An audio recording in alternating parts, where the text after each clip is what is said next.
Hello प्यारे दोस्तों, आप सभी का जीएस विद महेंद्र में स्वागत है। हम जीएस की अपनी इस श्रृंखला को आज आगे बढ़ाते हुए उसकी शुरुआत करेंगे। साथियों, हम इसके जीएस के पार्ट 2 पढ़ चुके हैं। आज हमारा है पार्ट 3, जहां से हमने पार्ट 2 का एंड हुआ था उसी के आगे से हम इस श्रृंखला में बढ़ेंगे। पहला हमारा है फैक्ट अर्थशास्त्र। इसके विषय में आप सभी लोगों ने क्या किया, सुना होगा या पढ़ा होगा। अर्थशास्त्र की रचना किसने की थी? तो अर्थशास्त्र की रचना चाणक्य ने की थी। किसने की थी साथियों? चाणक्य ने की थी। चाणक्य जो है ये चंद्रगुप्त मौर्य का प्रधानमंत्री भी था और उनका गुरु भी था। इनके अन्य नाम है विष्णुगुप्त और कौटिल्य भी कहा जाता है। अगला फैक्ट है अर्थशास्त्र का संबंध किससे है? तो अर्थशास्त्र का संबंध साथियों राजनीति का प्रमुख ग्रंथ है। ये समझ लीजिए, अर्थव्यवस्था से संबंधित नहीं है, राजनीति का प्रमुख ग्रंथ है। ये प्रश्न पूछा गया है कि अर्थशास्त्र का संबंध किससे है? तो राजनीति से है। फिर इसके बाद जो अर्थशास्त्र लिखी गई है उसकी मूल भाषा क्या थी? किस भाषा में वो लिखा गया था?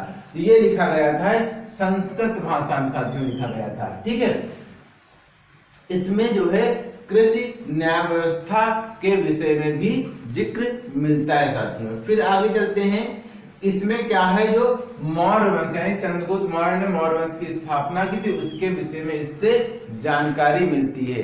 इसमें 15 अधिकरण व 180 क्या है प्रकरण है साथियों। क्या है? 15 अधिकरण व 180 प्रकरण, यानी इनको कह सकते हो आप खंड कह सकते हो व भाग कह सकते हो। जिस तरह से महाभारत में या रामायण में कांड होते हैं उसी तरह से ये भी क्या है इतने अधिकरणों और 180 प्रकरणों में क्या है बटी हुई है अर्थशास्त्र पुस्तक। इसका अनुवाद श्याम शास्त्री ने अंग्रेजी में किया था, श्याम शास्त्री ने। ठीक है, ये हो गया प्रश्न। यहाँ से जितने भी मैंने फैक्ट लिखे सारे पूछे गए। प्रश्न पूछा है चाणक्य का अन्य नाम क्या है? विष्णुगुप्त, कौटिल्य। अर्थशास्त्र ग्रंथ का संबंध किससे होता है? समाजशास्त्र से, राजनीति शास्त्र से, अर्थव्यवस्था से। तो राजनीति शास्त्र से, राजनीति के विषय में जानकारी देता है साथियों। फिर आगे आते हैं हम राजतरंगिणी। राजतरंगिणी पुस्तक है जिसका अर्थ होता है राजाओं की नदी। क्या होता है अर्थ? राजाओं की नदी।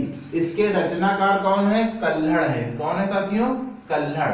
ठीक है, कल्हड़ ऐसे पहले रचनाकार हैं जिन्होंने संस्कृत साहित्य में ऐतिहासिक घटनाओं को क्रमबद्ध लिखने का प्रथम प्रयास किया था। वेरी इंपॉर्टेंट फैक्ट है, कई बार पूछा गया है।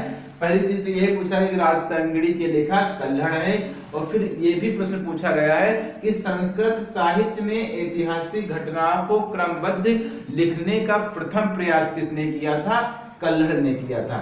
इसमें 8 सर्ग है, कह सकते हैं इसके भी 8 भाग है, जो भी कहना चाहो। ठीक है, इसका संबंध किससे है? कश्मीर के इतिहास से। ये भी पूछा गया प्रश्न है साथियों में। मैं यहाँ पर जो भी फैक्ट बता रहा हूँ वो सारे आपके एग्जाम्स के लिए वेरी इंपॉर्टेंट हैं, जो आपको पता होने ही चाहिए। अगर आप किसी भी एग्जाम के जैसे जीडी हो या सीएचएसएल हो या सीजीएल हो या यूपी ट्रिपल एससी की तैयारी कर रहे हैं तो ये तो अवश्य ही आपको पता होने चाहिए साथियों। इसके बाद मैं ये पार्ट वाइज खत्म करने के बाद फिर मैं डिटेल्ड वीडियो पढ़ाऊंगा, यानी कि हिस्ट्री की क्लास अलग से चलेगी, ज्योग्राफी की क्लास अलग से चलेगी, उसमें बहुत ही डिटेल से पढ़ाऊंगा। पर अभी जो एग्जाम के दृष्टि से जो है या एग्जाम की एसएससी जीडी हो गया, सीएचएसएल है, उसको ध्यान में रखते हुए मैं ये वीडियो बना रहा हूँ। तो आगे चलते हैं। कश्मीर के इतिहास से इसका जो कहां से कहां तक है, प्रारंभ से लेकर 12वीं सदी तक की जानकारी राजतरंगिणी से मिलती था। तो इसके सारे फैक्ट इंपॉर्टेंट है। प्रश्न पूछा जाता है संस्कृत साहित्य में ऐतिहासिक घटनाओं को क्रमबद्ध लिखने का प्रथम प्रयास किसने किया था? तो वो साथियों कल्हड़ ने किया था। फिर आगे चलते हैं अष्टाध्यायी। अष्टाध्यायी संस्कृत भाषा व्याकरण की प्रथम पुस्तक है। ये प्रश्न है। ठीक है, बहुत इंपॉर्टेंट फैक्ट है। इसके रचनाकार कौन थे? पाणिनि थे। कौन थे? पाणिनि। इसमें क्या होता है, किसकी जानकारी मिलती है? मौर्य वंश से पहले का इतिहास तथा मौर्य युग की राजनीतिक अवस्था की जानकारी। मौर्य वंश के से पहले का इतिहास और मौर्य युग की राजनीतिक अवस्था की जानकारी मिलती है। इसमें पहली बार लिपि शब्द का प्रयोग किया गया। वेरी इंपॉर्टेंट फैक्ट है, प्रश्न पूछा जाएगा किस ग्रंथ में या किस पुस्तक में पहली बार लिपि शब्द का प्रयोग किया गया है। तो प्यारे दोस्तों ये किसमें है, अष्टाध्यायी पुस्तक में किया गया है। किसने लिखा है, पाणिनि ने। ये संस्कृत भाषा व्याकरण की प्रथम पुस्तक है अष्टाध्यायी। ठीक है, आगे चलते हैं। ये गार्गी संहिता, ये एक ज्योतिष ग्रंथ है। ज्योतिष ग्रंथ होने के बावजूद भी इसमें कुछ जानकारियां इतिहास में की मिलती हैं। इसके रचनाकार कौन थे, कात्यायन थे साथियों। कौन थे, कात्यायन। ठीक है, भारत में होने वाले यवन आक्रमण के विषय में इसमें जानकारी मिलती है। वेरी इंपॉर्टेंट फैक्ट है, पूछा जाता है कि भारत में होने वाले यवन आक्रमण की जानकारी कहां से मिलती है, तो गार्गी संहिता से मिलती है, जो एक ज्योतिष ग्रंथ है जिसकी रचनाकार कात्यायन है। फिर आगे आते हैं महाभाष्य। महाभाष्य ग्रंथ जो शुंग वंश से संबंधित है। शुंग वंश की स्थापना साथियों पुष्यमित्र शुंग ने की थी। ठीक है, पुष्यमित्र शुंग ने की थी। महाभाष्य के जो रचनाकार हैं वो हैं पतंजलि। कौन है, पतंजलि, जो कि पुष्यमित्र के जो है पुरोहित थे, राज पुरोहित थे। आगे अब ये हमारी पुस्तकें खत्म हो गई है, आगे चलते हैं। कुछ लेखक जैसे जो राजा आक्रमण करते थे, जो आते थे तो वो क्या करते थे, अपने आते थे तो लेखकों को लेकर आते थे, या कुछ राजा ऐसे होते थे जो अपने राजदूतों को भेजते थे, तो उनसे कौन कौन से साक्ष्य मिलते हैं। जैसे पहला है हेरोडोटस, ये इन्हें इतिहास का पिता कहा जाता है। ठीक है, इतिहास का पिता कहा जाता है। इनकी पुस्तक है हिस्टोरिका। कौन सी पुस्तक है, हिस्टोरिका नामक पुस्तक इन्होंने लिखी है, जिसमें भारत और ईरान के संबंध का विवरण मिलता है। ईरान को ही पहले फारस कहा जाता है साथियों, कहा जाता था, अब वर्तमान में ईरान कहा जाता है। तो प्रश्न पूछा जाएगा कि किस पुस्तक से भारत ईरान के संबंध या भारत फारस के संबंधों का विवरण प्राप्त होता है, हिस्टोरिका पुस्तक से, जिसके लेखक कौन है, हेरोडोटस है। फिर आगे आते हैं नियार्कस, आनेसिक्राटस और अरिस्टोबुलस। ये जो लेखक थे ये सिकंदर के साथ भारत आए थे। कब आए थे, सिकंदर के साथ भारत आने वाले लेखक हैं।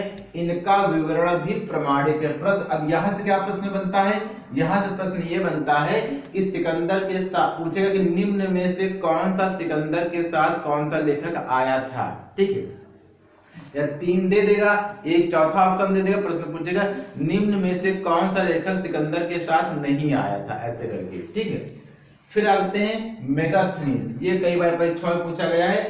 ये सेल्यूकस निकेटर का राजदूत था। कौन था, सेल्यूकस निकेटर का साथियों राजदूत था, जो कि चंद्रगुप्त मौर्य के दरबार में आया था। मौर्य वंश की स्थापना किसने की थी, चंद्रगुप्त मौर्य ने। चंद्रगुप्त मौर्य के दरबार में कौन आया था, सेल्यूकस निकेटर आया था। इसने एक पुस्तक लिखी थी, मेगास्थनीज ने इंडिका नामक पुस्तक लिखी थी इन्होंने। वेरी इंपॉर्टेंट, ये भी प्रश्न पूछा जा चुका है कि इंडिका नामक पुस्तक किसने लिखी, मेगास्थनीज ने।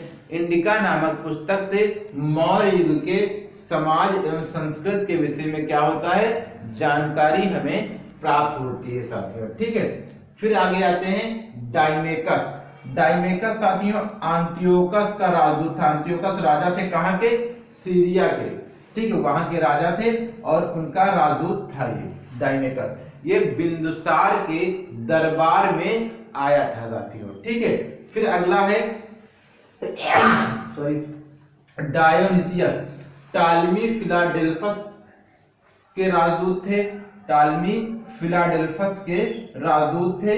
ये मिस्र नरेश थे। कौन, टालमी फिलाडेल्फस। और डायोनिसियस किसके दरबार में आया था, सम्राट अशोक के दरबार में आया था साथियों। ठीक है, तो ये हमारे इतने महत्वपूर्ण फैक्ट हुए जो कि आपको अगर कोई भी कॉम्पिटिटिव एग्जाम देने जा रहे हैं प्यारे बच्चों, तो वो आपको पता होना आवश्यक ही है साथियों। मैं इसीलिए एसएससी सीजीएल, सीएचएसएल और GD, UP triple SC, UP police, इन सभी एग्जाम्स को ध्यान में रखकर ये सीरीज में चला रहा हूं। तो ये जान लीजिए कि आप लोग अगर इस सीरीज को पढ़ रहे हैं तो आपको अवश्य ही यहाँ से प्रश्न मिलेंगे साथियों। ठीक है, तो आज के लिए बस इतना ही। कल फिर मिलेंगे नए प्रश्नों के साथ, नए फैक्ट के साथ। तब तक के लिए अलविदा दोस्तों।